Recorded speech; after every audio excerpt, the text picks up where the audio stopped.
Welcome back, guys, to Woke Destroyer. This time, I'm tearing apart the new Fairly OddParents. Well, didn't think we'd be here so soon after a mere 2 years since the last reboot of the Fairly OddParents, but here we are. And when a new iteration of a kids' cartoon releases, of course, the question on everybody's mind is, but what do the 20-year-olds think of this? If you're somehow new here, hi, subscribe. But one thing you ought to know about me is that I love the Fairly OddParents. It is by far my favorite cartoon from my childhood. I'm not blinded by nostalgia or anything. I think it's safe to say I've always been extremely critical of certain elements of the show, having made hours worth of videos discussing its highs and many lows.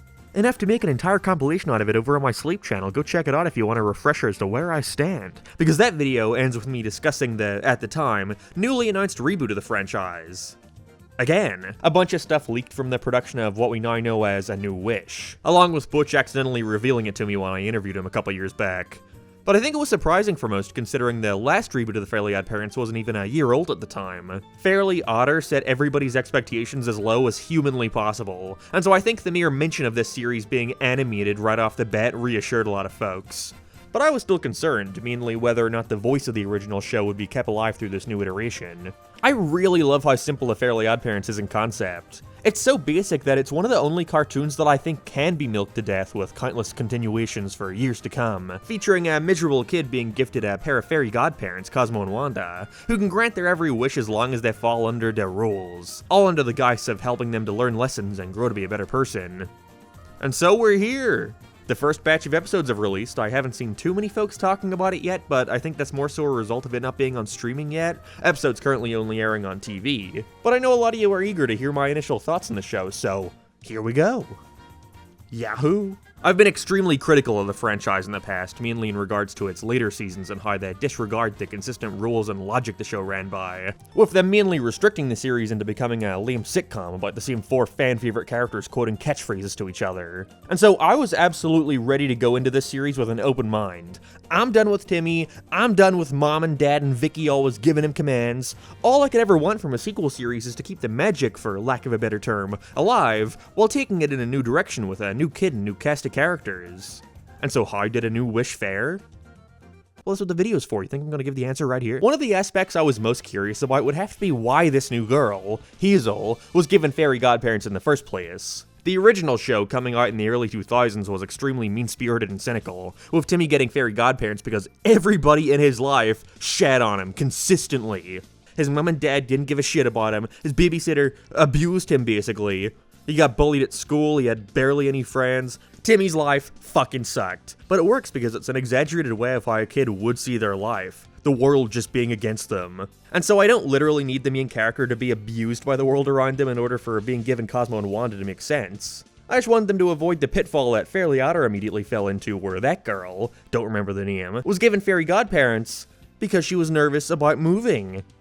And then her stepbrother got him too, just cuz. And while Hazel does initially fall into that trap, again, just moving into a new city and being afraid, seriously, why is that the go-to? Hazel moved to the city, feeling all alone. It's made a little easier to understand with the involvement of her brother Anthony, who's now gone away to college. You know, they make it clear she relied on him a lot, and that he was one of the only people she could really connect to, as well as making her, at least in the pilot, an outcast at school.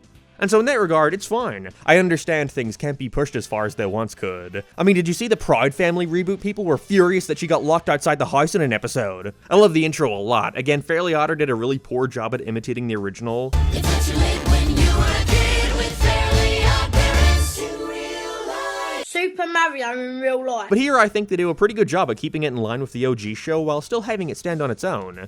The animation overall is really impressive for TV CGI. The lighting looks great, I love how fast and snappy the movement is, focusing more on the key poses than the in-betweens. And I mean, hey, making these characters appealing in a 3D space is a feat in and of itself, just look at what we had to go off of. I even grew on the slight redesigns given to Cosmo and Wanda. I wasn't a fan of Wanda's pink pants at first, but I think it works in making her stand apart from Cosmo. The black was a little strange, you know, you could always tell this was a design Butch made up on the spot. I do find it odd, though, that they still keep her pants black and title cards and the sorts. That was weird. Overall, the original 2D art made here looks really off. Like they didn't have the time to actually understand the art style of the original. I think it would have looked better if the line weight were more consistent and didn't taper too much. But whatever, it's on screen for like a Is that Obama? I will say though, while it looks great, I don't understand the mindset in making this show CG in the first place. It suffers from a less extreme, admittedly, but issue that the live action series faced. Where in 2D, your only restriction is what you're willing to draw, whereas in live action you have to buy all these props, and even worse when trying to accomplish a wish not feasible, you have to find a workaround that just looks cheap. Like when the mean girl, still don't remember the name, wishes to be tall, and so they have to put her on a stool and just pan the camera up.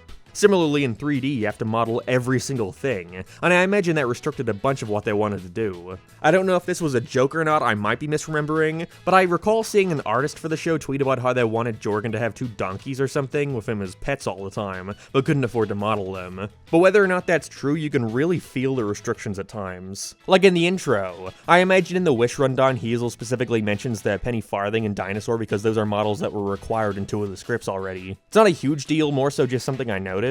The idea of making the Fairly OddParents CG just seems inherently restrictive, but still, it looks good. Got no complaints about the way it looks. Other than the insistence on doing the fucking hand thing, it looks so bizarre in 3D, but I appreciate the effort. I was really worried that Hazel would wind up being a really annoying character, falling under that obnoxious, quirky kid dialogue you see done a lot now, where they just outwardly talk about how they're awkward, or an epic feel. And while I wouldn't exactly say I relate to her at all, you know, I honestly think it would be weird if I did. She's fine. It wasn't until the 3rd episode where I find myself getting to appreciate the differences made between her and Timmy, with that episode revolving around her being nervous to talk to the other kids at school and wishing to be friends with the teachers instead. You know, that's the joys of doing a sequel series with a new kid. Timmy would never make that wish, and so in that regard, I think Hazel is a breath of fresh air for the franchise. Speaking of breath of fresh air, Cosmo and Wanda have thankfully been reverted away from the dumb loser and nagging wife angle they kept for so long, being way more on the same page now, you know, 2 halves of a whole idiot. I wish they did a little more with how they interact with each other.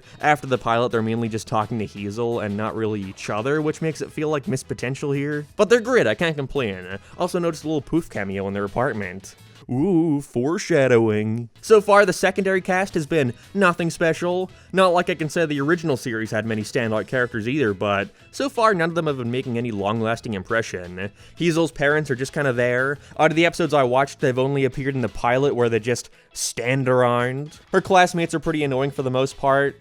They keep giving lines to this little ASMR kid who's always talking into a microphone really quietly, which gets really obnoxious after a while. Well, I can't really be mad at that these days. Along with the dabbing, which appears in 2 of the 3 episodes I watched, which kids I guess still do now. I thought that died years ago. Do kids still dab? And cool, Cosmo and Wanda fidget toys.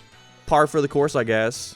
Although I do miss seeing them appear on different objects or even having pet forms. Again, CG is expensive, but if you have to limit your creativity like that, then why make it CG? I don't know. I'm surprised at the lack of enemies in the series so far, you know, characters who are against Hazel in some way. So far we have the principal who just hits every kid, feeling like a combination of the principal from the original series and Vicky. Doesn't help that Greg Delisle doesn't hear identical voice. But I do really like this Dev Dimmadome kid, grandson of Doug Dimmadome, owner of the Dimsteel Dimmadome. Another element that was also attempted in the live-action series with the Remy Bucksaplenty kid. Wow, it's almost like this franchise is strapped for ideas or something. But I like him. He's fun for the small appearance he's had so far. And I like that he has 2 drones, kinda like a parallel to Cosmo and Wanda in a way. I've seen some leaks involving him, which I won't spoil, but I know this will be a major shakeup for the series going forward, so I'm eager to see what they do with that in the future. I will say though, overall, and I'm not sure if anyone else picked up on this, but is it just me, or do these wishes seem pretty, well, I don't know, tame? There's only a handful of episodes so far again, so obviously this can change up a bit. But I think the Fairly OddParents Season 1 was very clever in how they spent their 12 segments, covering the most standard wishes possible that a kid would make. You know, and then we see them get to go all out and get creative with how they have to handle it. You know, if a kid could make any wish they wanted, what would they do? You know, to be older, to be inside a video game, to meet an alien, to be an animal, to be tiny, to time travel. All these wishes would start simple and then completely get out of hand in a fun and entertaining way, usually finding a way to incorporate their rules back in as a roadblock.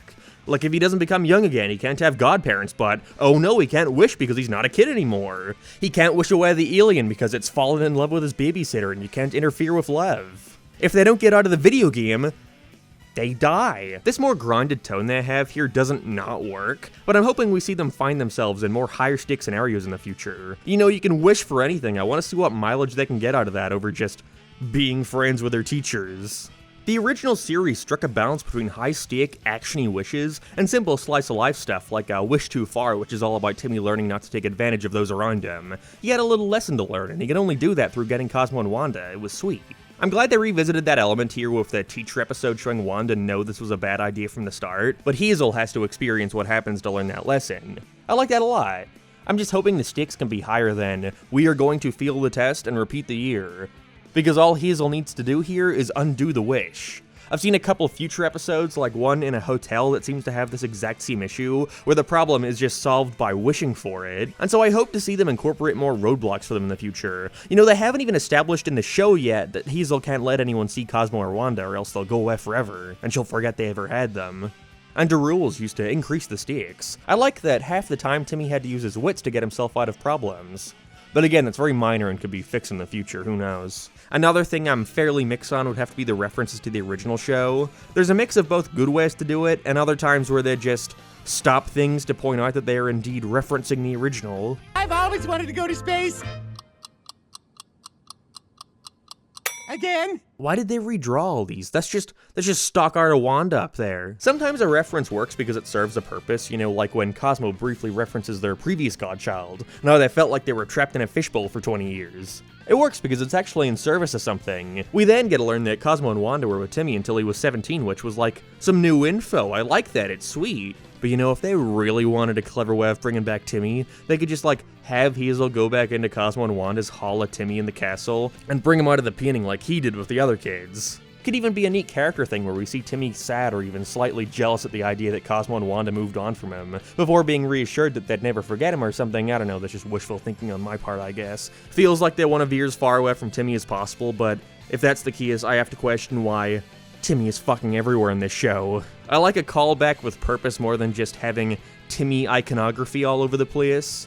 Like when they reused the old Timmy design for the first episode, but then came out and said that it actually wasn't older Timmy, just a reference, to which I'm like, what's the point then? Or how the school's mascot is also just Timmy, like what? Just goes too far in my opinion, and borders on that awful part of Fairly Odder where they end an episode by panning down and showing Timmy was here graffiti on the school bench. Like great, it's an excellent piece of info to know that Timmy once sat on a bench. And wrote on it, even. But again, it doesn't take me out of it or anything. It doesn't go overboard, which I'm thankful for. One thing I will say, which I never thought would ever come out of my mouth, is I miss Sky Moon.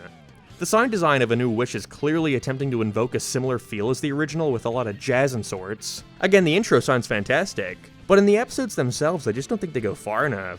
It's weird hearing these characters without a million sound effects playing alongside them. That's a joke, obviously, but I would like to add, it's a little strange seeing the more normal Cosmo written similar to Season 1, yet he still sounds like annoying Season 10 Cosmo. Still don't like the voice. But I just think with an animation style as simple as Fairly OddParents, the sound is crucial to giving scenes and specific moments that added bit of impact, because otherwise there are just parts of this that feel kinda empty and quiet. I don't need it to go as overboard as Sky Moon did, especially in the later seasons, but I think it could be pushed further. Maybe I just noticed that though because I made a video talking about the importance of music and sound in animation. I just think there's a lot of moments here missing that oomph, you know, that exaggerated sound design that could have helped some of these moments. But overall, I'm pleasantly surprised by A New Wish.